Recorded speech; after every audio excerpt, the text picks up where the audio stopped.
जय गुरु जी। शुक्राना गुरु जी। सारी संगत को जय गुरु जी। संगत जी, आज मैं आप सबको 15वीं अष्टपदी के चौथे पद के बारे में बताऊंगी। मन मूरख काहे बिल लाइए, पूरब लिखे का लिखिया पाइए। जब मन परमात्मा के साथ जुड़ता है तो पहले पहले उस मन में बहुत सारे सवाल आते हैं, जिसमें से एक है कि हमें दुख क्यों मिलते हैं। तो गुरु साहिब जी फरमाते हैं कि दुख तो जीवन का अंग है, सभी पर आते हैं, पर दुख से दुखी वे होते हैं जो विकारों में फंसे हैं। हमारा विकारी स्वभाव जो बचपन से लेकर अभी तक बना रखा है, यही सबसे बड़ा दुख है। जब विकारों से दूर हो जाओ, वे दुख तो कभी दुख नहीं लगेंगे। गुरु साहिब जी फरमाते हैं कि हे मूर्ख मन, मूर्ख भाव, ए मूर्ख मन, क्यों मिलाप करते हो, क्यों ये सब सोच सोचकर दुखी हो रहे हो। जो पहले तुमने मन पर कर्म लिख लिए हैं, उसी के द्वारा तुम्हें ये फल मिल रहा है। ये फल कब तक खाना पड़ेगा, जब तक सोच नहीं बदल लेते। जैसे ही मन गुरबानी द्वारा प्रभु गुणों में जीना शुरू कर देगा, परमात्मा के हुक्म को समझेगा, तो पता चलेगा कि ये सुख दुख भी उसका ही ये खेल था, ये जीवन का हिस्सा था।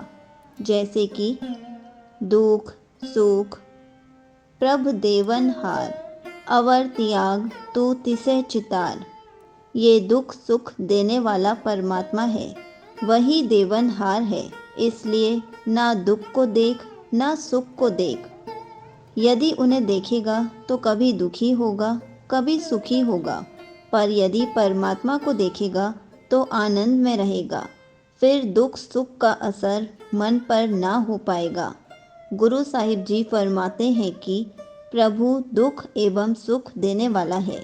इसलिए ए मन, तू और सब तरीके अन्य सब कुछ छोड़कर केवल उसकी ही आराधना कर, उसी का ध्यान कर, उसे याद कर जिसके पास से सब कुछ आ रहा है।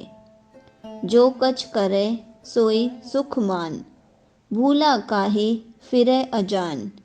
गुरु साहिब जी समझाते हैं कि ए मन, परमात्मा के हुक्म को जान और समझ।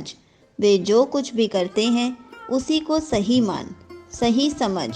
उसमें दुख सुख, कमी, ऊंच नीच, अमीरी गरीबी, इन सब से ऊपर उठकर उसके हुक्म को समझना है।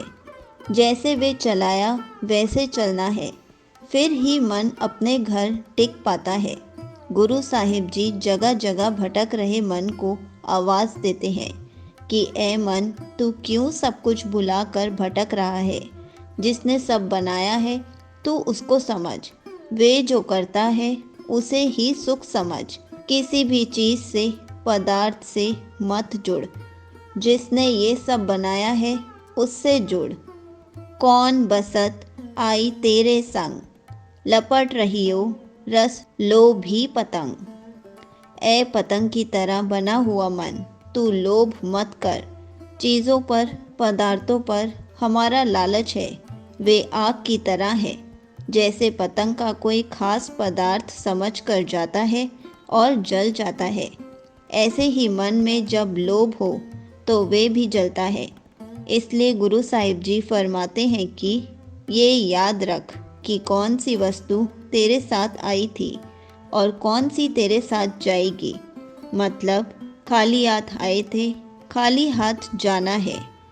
ए लोभी मन, इस पदार्थों के स्वाद में तू मस्त हो रहा है। ज़रा तू इस सवाल को सोच और समझ कि क्या लाया था और क्या ले जाएगा।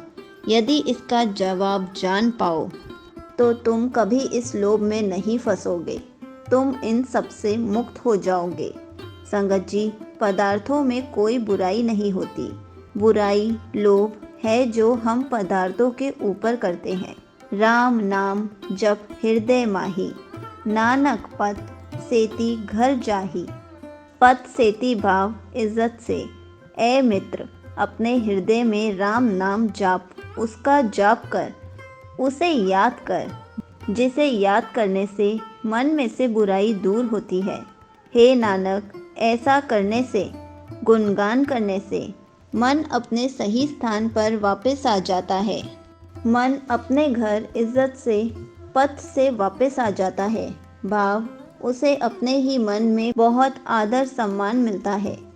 जैसे जब हम कोई भला कार्य करते हैं तो हमारे मन को कितना सुकून मिलता है। इससे कई ज़्यादा सुकून, इज्जत हमें तब खुद को मिलती है जब मन अपने सही स्थान पर आ जाता है। जब वह टिक जाता है तब वो वहाँ आनंद पाता है। संगत जी, यहीं पर 15वीं अष्टपदी का चौथा पद समाप्त होता है।